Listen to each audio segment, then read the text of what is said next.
નમસ્કાર. વિજય રૂપાણીએ કર્યો મોટો હોબાળો. રાજકોટ ભાજપે લોકસભા ચૂંટણીની તૈયારીઓ શરૂ કરી દીધી છે. લોકસભા ચૂંટણીના મધ્યસ્થ કાર્યાલયનું આજે રાજકોટમાં ઉદ્ઘાટન થયું છે. ત્યારે આ પ્રસંગે પૂર્વ મુખ્યમંત્રી વિજય રૂપાણીનું મોટું નિવેદન સામે આવ્યું છે.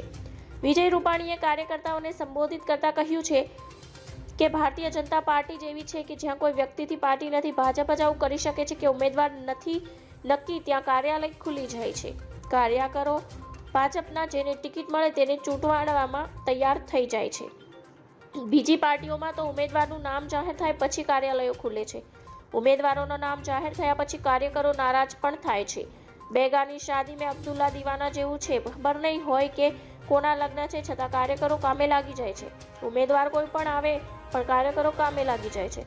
પૂર્વ મુખ્યમંત્રીએ વધુમાં કહ્યું કે કોણ ઉમેદવાર છે તે નક્કી ન હોય અને કાર્યાલય શરૂ થઈ જાય આ ભારતીય જનતા પાર્ટીમાં જ શક્ય છે. બીજી પાર્ટીઓમાં તો વિરોધીઓ પોતાના ઉમેદવાર હરાવવા નીકળે છે. ધન્યવાદ. જય હિન્દ.